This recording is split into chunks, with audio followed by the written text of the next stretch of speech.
Welcome to the NLP View with your host, Donna Blinston. Each week, Donna will explore how the techniques of NLP can help improve your personal and professional life. And now, here's your host, Donna Blinston. Hello and welcome to the NLP View. My name is Donna Blinston. Today's guest is Olive Hickmott, a health coach, master practitioner of NLP, energetic NLP, thought pattern management, and an author of multiple best-selling books, namely You Too Can Do Health, Recover Your Energy, Seeing Spells Achieving, and Bridges to Success. On today's show, I'll be discussing with Olive how NLP can be used to help the carers of dementia sufferers, to help them better understand dementia and Alzheimer's from a behavioural point of view. These insights are designed to give the carers a different perspective, enabling them to improve the quality of everyone's experience. Dementia is a term that is used to describe a collection of symptoms, including memory loss, problems with reasoning and communication skills, and a reduction in an individual's abilities and skills in carrying out activities of daily life. Neuro-Linguistic Programming, NLP, is a way of understanding how we use language to program our brain. NLP helps us to understand how we process the information that comes into our brains and how we create a simplified version of our experience in our minds. Through using the techniques of NLP, we can improve the person's quality of life and provide them with more independence by removing any possible frustrations that he or she might be experiencing. So I'd like to welcome to the show Olive Hickmott. Hello, Olive. Hello, Donna, and thank you very much for inviting me on the show. Oh, Olive, it's an honour for me. The work that you're doing is profound, both from from the NLP world. It's just inspiring the ways you're taking the work and advancing it all. It's brilliant. And from a nursing background, it just touches my heart, you know. I see and work with people who live with dementia every day, and to know that someone is there to help support them to cope better, because we often forget the carers themselves. They're often the ones that need that support, because if they're not looking after themselves, then how can they really support the person who's suffering with the dementia? So for me, it's all my honour, Olive. So can you explain to our audience a bit about yourself and your background? Yes, I'm a health coach. I work with people with chronic health issues and learning difficulties. I started off life as a software engineer and became a manager and had a successful corporate life until 1990 when I started my own business. And I rapidly got into coaching, and in particular health coaching, which is using all the skills that you learn as a coach but directing them at health challenges. And I found that just an absolutely fascinating area. So I did my NLP and professional coaching qualifications, and then I was ill myself, and I discovered that my energy was really blocked after a major operation, and then I discovered energetic NLP, which is a synthesis of NLP, the best of NLP and the best of the energy spiritual systems. So that's how I came to health coaching, and I do have a very different perspective on things. I tend to sort of hold the space that anything's possible if we only knew how to do it. And so very true. Very true. I've produced books and CDs, and everything I do is easy for what I call the man or woman in the street. You don't need to be an expert in it. They're very easy to follow for people dealing with various health challenges.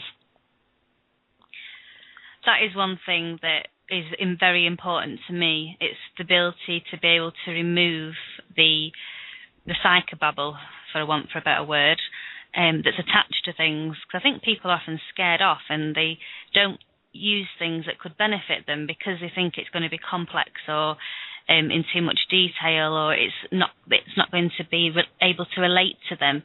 And yeah. I've read your books, and the Seeing Spells Achieving particularly transformed me when I first read it, and again when I've reread it recently. as with your other books, and you do have that natural gift of being able to explain things in real life terms, which is a credit to you, really. I tend to explain things also by example, because examples are what works for me, and stories about what people have achieved and those sort of things, and that matches my learning style, I suppose.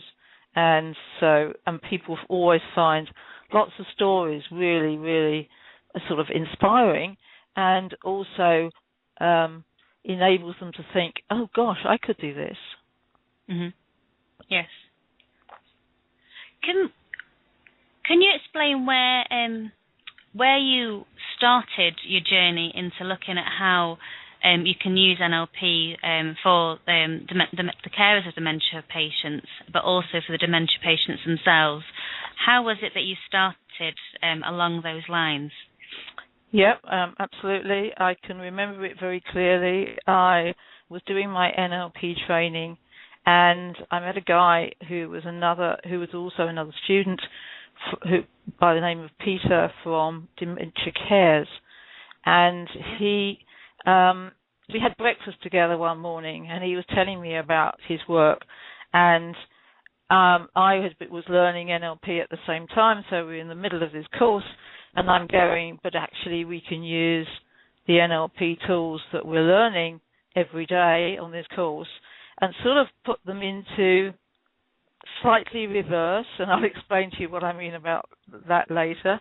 But okay, we can use those NLP tools to understand what's going on, because we're being trained in how to use NLP tools for changing memories and for things that have gone on in the past that we want to change.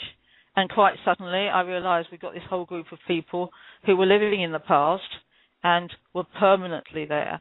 So we could use these tools sort of inside out, as I call it, and all these light bulbs kept coming on in my head. And NLP, to me, is all about understanding your own experience. And once you can understand your own experience, then with a bit of help from people who have studied this, you can learn new skills. And so then the world is your oyster, if you like. Then when I'd done that course, I didn't do anything with it for a couple of years. But at the same time, having done that course, I was just out of hospital from peritonitis, and I had shared a room for 2 weeks with a wonderful woman called Irene, who was in the surgical ward because she had had an accident and banged the back of her head and had a large gash in it. But at the same time, she also had dementia. And Irene taught me so much about what her experience was of dementia just by observing her for a fortnight. And then I did some training as a dementia champion, and I suddenly realized that the information I was getting from all sorts of different directions was going to be really useful for carers, and it was like it was going to be a shortcut for them to, when they got to care for the second person, they might be experts, but this could be a shortcut when they were caring for one of their parents, and they had never seen anything like this before. And so I started developing models of what would help people improve their understanding. And I also realized that there was an enormous resource out there amongst carers who were already doing this with their families. And so what I wanted people to do was, that makes sense. Now I know what to do. And that was where I was heading for. Because if to a carer they can understand what's going on, then they can start being creative about how they can best deal with it. And how did you find that the people that you were starting to work with and discuss, how were they taking it on board? What was their responses to it? Well, I just started talking to people about the models I got, and the amount of people that said, "Oh, that makes sense. I wish somebody had given me that insight before. It would have just caused a lot less heartache.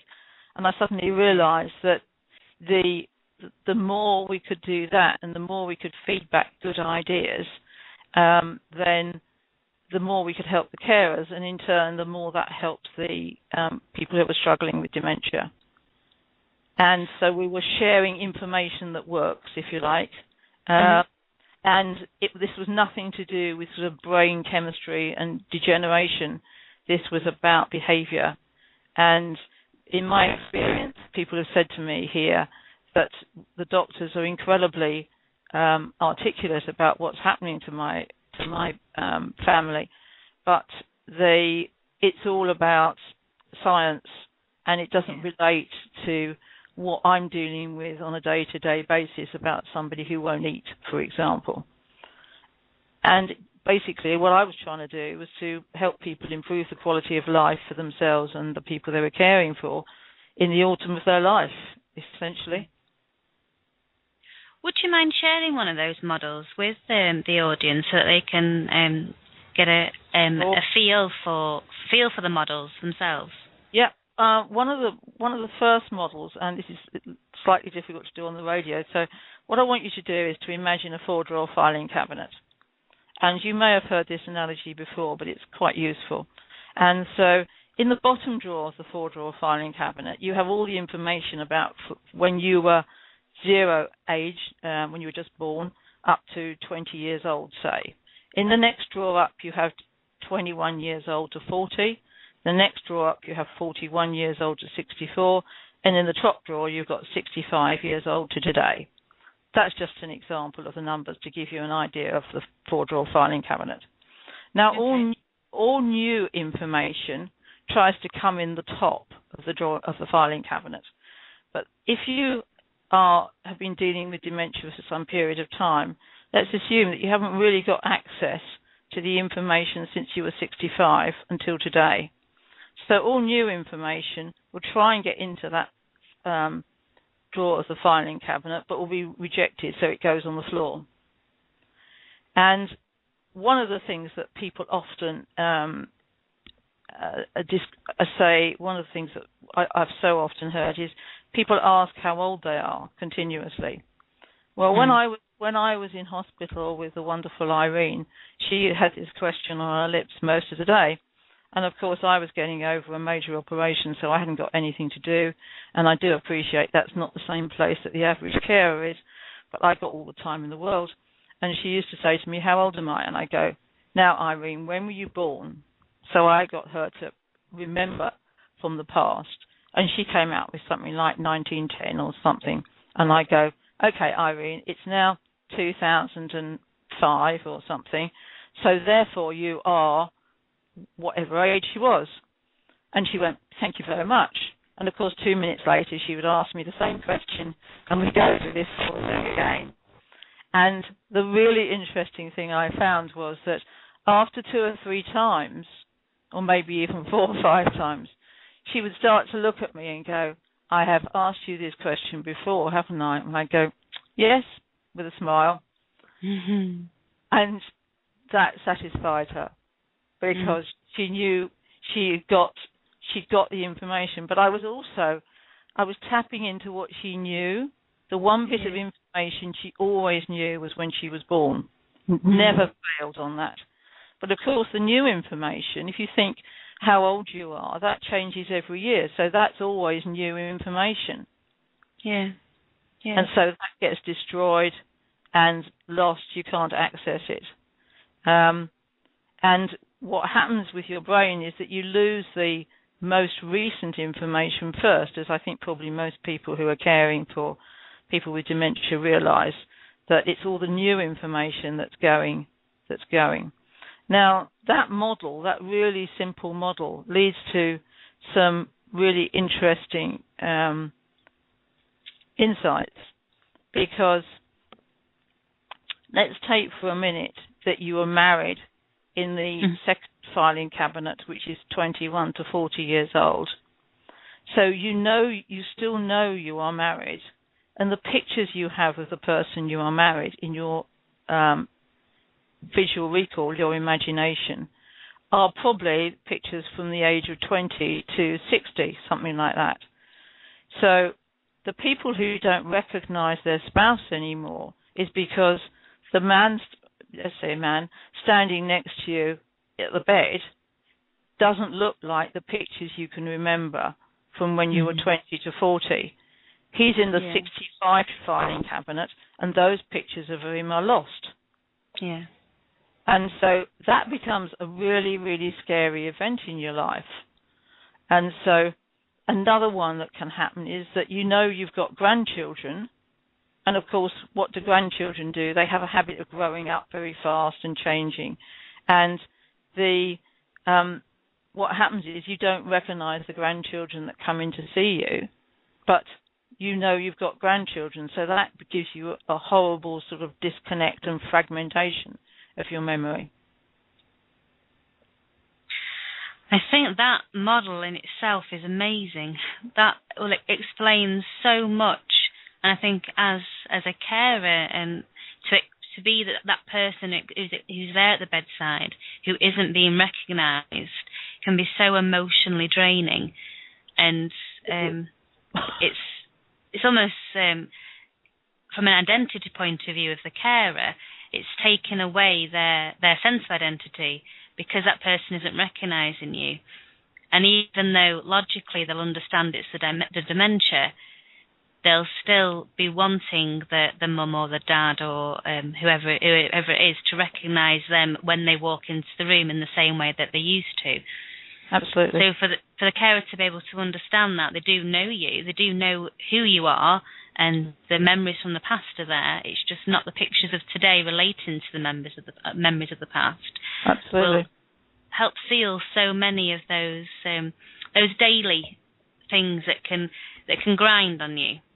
Exactly. Another one that happens is that, of course, if you're caring for your mother, she will remember you longer than she remembers your husband, for example, because your husband is in a more recent filing cabinet than you are, because you probably didn't marry him until at least you were 25.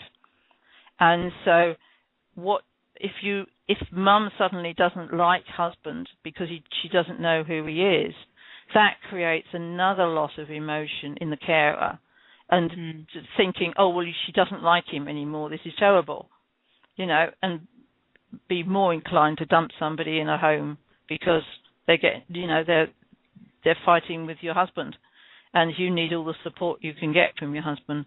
But once you realise it's a filing cabinet thing, it actually makes such good sense that you can go, it's all right, he's in the wrong filing cabinet. And it can also, it almost turns it into a humour. Yeah. And it's that humour enables you to cope with so many things. And because of the severity of it and the repetitive and almost mundane, which isn't not the nicest word, but it's that continuousness of the disease process, being able to laugh and to joke about what's happening and being able to say, you just stuck down in a different drawer. It transforms that situation and takes away the negative energies that will naturally float around that room, which just they spiral with each other, don't they? It's just like a vicious circle that you're trapped in. Absolutely. You have to. I've subtitled my ebook "Learning to Live in Different Time Zones," and I think that's a really important concept. Or it might even be different dimensions. I don't know, because when you can start to live, the carer is in one time zone and the person with dementia is in another time zone. And the other thing is that they're probably much happier in their time zone than they are in today. Yeah. Because things were better in that time zone, because people frequently go back to a good place. Yeah. So if you can talk to them about their good place, then life is so much less stressful. I've got an example of that when I was doing a night shift on a ward about 5-6 years ago now, and we had a man who was with us who was in quite advanced stages of his dementia, and he was very destructive, mainly because he was lost. He He wasn't. It was very much a different time zone to what we were, and he was wanting to go to work at 2:30, 3 o'clock in the morning with the lights on, getting dressed, and going to make his breakfast in his house, which was the ward that we were on at the time. And when I started talking to him about his job, he was worked in the post office, in the sorting office. Yeah. So I went into the office, emptied all of our drawers, and had the drawers open and put A down to F down the side, and gave him a load of paperwork to file.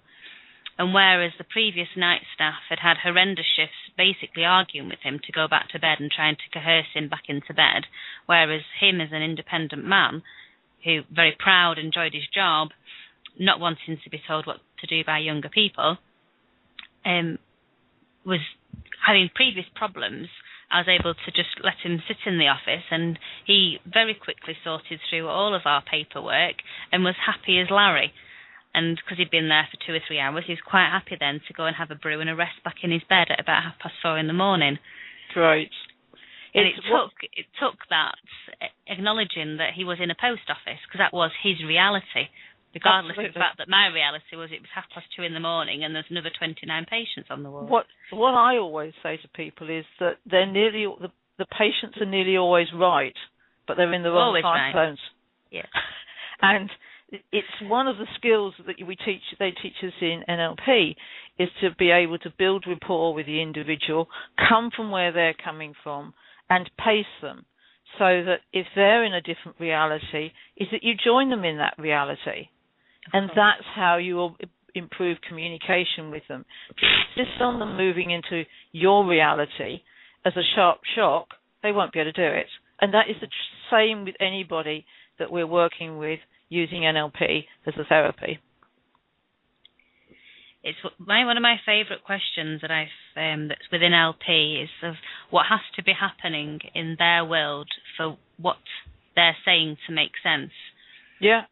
And absolutely. As soon as you that applies to dementia, to teaching, to everything you can put it to, every context.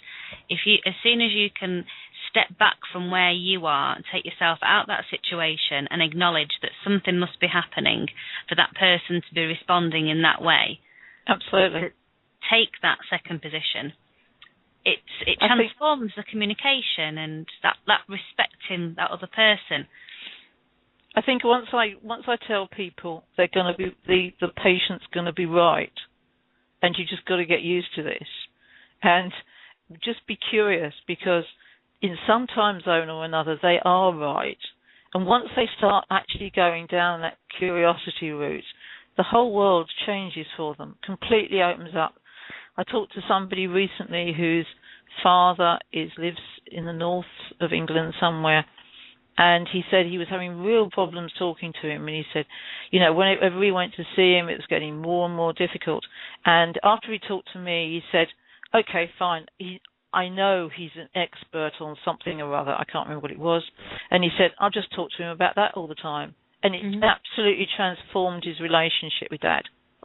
Because whenever he went to see him, he talked about something that was 20 years old, but Dad was a total expert in, completely lucid, and could hold an extremely good conversation about. And he said, well, if that's where we're going to live for the next 20 years, for the rest of his life, that's fine by me. And it's those moments that are precious, isn't it? Exactly.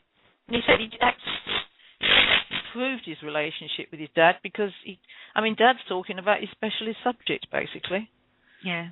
And that will empower his dad so much, and it will reignite memories for him and bring him back into his version of today's reality, which is, it is that quality of life that you aspire to with the work that you're doing. I hear a lot of how people, the carers or especially the family, are watching the person disappear. And rather than watching them disappear, why don't they keep them alive by going back in the years in the same way that you've just explained with this gentleman? Because that will fulfill fulfill their conversational needs, but it'll also enable them to learn so much more, because there'll be things that they'll be discussing that they might not have known as much about. Yeah, and they do, and the carers do have to be very creative. And when they're dealing with something like somebody keeps going back to thinking their wife's still alive and she isn't, or something like that, they do have to get to be really creative about it. But some of the other models we've got, which I'm not going to have time to go through, but we actually give people some real insights into why people are saying the things they are. And once you can get into that space with them, life becomes so much clearer. It does. It's, well, I can't emphasize it enough. And you just mentioned before of how you're doing work on your recent ebooks that you're publicising, a series of ebooks to show the carers how they can be supported with the NLP tools.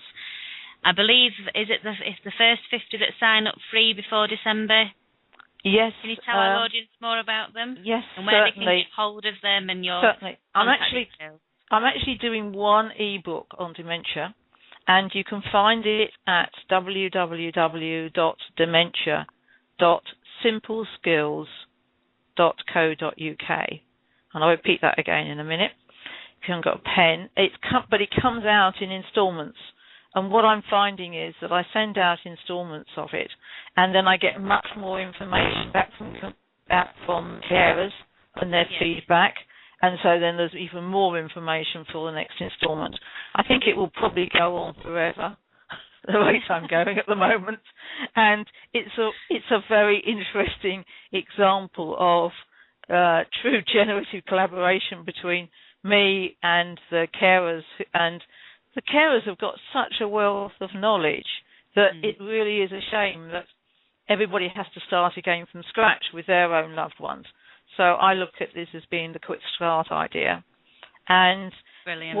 What I am sort of very keen on is that we're not talking about products, we're not talking about stuff to give people. What we're talking about is ways of looking at what is going on that can really help you. So that's what it's about. And I'll give you the website again. It's www.dementia.simpleskills.co.uk. And you just go on there and sign up for the ebook, and it will come to you at probably quite irregular intervals over the next few months as we get more and more information, more and more, and we generate more models of things that can help you. Liv, you are involved in a dementia awareness teleconference, which is starting next week. Could you tell our audience more about that, the purpose of you doing the awareness teleconference, and what kind of things the audience and anyone who joins the teleconference will get from that? Yes, thank you, Donna. It's on the 19th to the 24th of May is Dementia Awareness Week.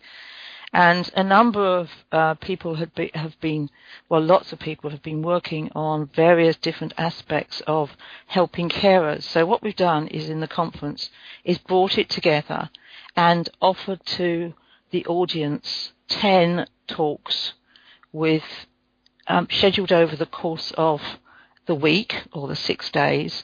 And each one has a particular theme, but together they are all about help for carers. A major concern of mine is that, and it's been in the media in the UK, is the concern about the amount of carers who are not looking after their own physical and mental health. And the initiative is to do additional mental health tests on and assessments on people to look after them. Our approach is to actually educate them and give them additional skills that they can use every day when they're caring for somebody in this really stressful situation, so that they can actually maintain their own health more easily. Which is so important, because it's a painstaking illness for both the person who's suffering from dementia, although as the disease progresses they're less aware of that, but for the carer, the worse the symptoms get, the memory loss gets, the ability to look after themselves, it's a day in, day out. Well, it's a job, really, isn't it? And there's a process for the carer where they're, in a way, almost grieving for the person that they're watching disappear in front of their eyes, as well as the mixed emotions of whatever upset or frustration or just sheer exhaustion is going on because of the daily tasks that are ahead of them. Exactly, and there is an awful lot of these people around, because even in the UK we've got, I think it's 670 people diagnosed with dementia at the moment, and we've probably got another 400,000 undiagnosed, which means that we've got something like at least 1 million people who are caregivers, I'll say, because some of them are actual professional carers, some of them, but the great majority are just family and friends. And so we've got 1 or 2 million people that this applies to. And I think if we could get some simple skills out to these people about things they can do without having to spend a lot of time doing them, and to incorporate them into their daily life, rather than having to make, because these people haven't got much time either. So to teach them some skills that they can help to look after themselves at the same time as they've got this enormous challenge and quite often unbearable strain on themselves. Yeah, it is. Well, you're going to have to come back and join me next week, Olive, so that we can discuss this further. And would you mind next week going through each of the guests so that the audience can hear practical examples of what that actual help would be? Certainly, be pleased to. Thank you ever so much, Olive. It has been a true pleasure having you on the show today. The work you're doing is fabulous, and everyone connect with her via her website and also through her social media, which is at Olive Hickmott, if you're going via Twitter, and also her Facebook page. So again, to our audience, I want to thank you for tuning in. If you would like to learn more about NLP, then please tune in each week and also visit my website, which is www.donnablinston.com, where you can pick up a copy of my best-selling book, Psychobabble, a straightforward, plain English guide to the benefits of NLP. Also visit theorganicview.com and sign up for our newsletter, which will keep you updated with the upcoming shows, guests and online workshops. In the next live workshops, we'll discuss how NLP can be used to improve your relationships both personally and professionally, learning NLP techniques that will enable you to see events and problems from multiple perspectives and to find out what is really important to you in a relationship. And once again, a huge thank you to you, Grant, and to you, Marvin. It's been an honour having you today. Great, thank you, Donna. Really appreciate it. You're more than welcome. Bye-bye.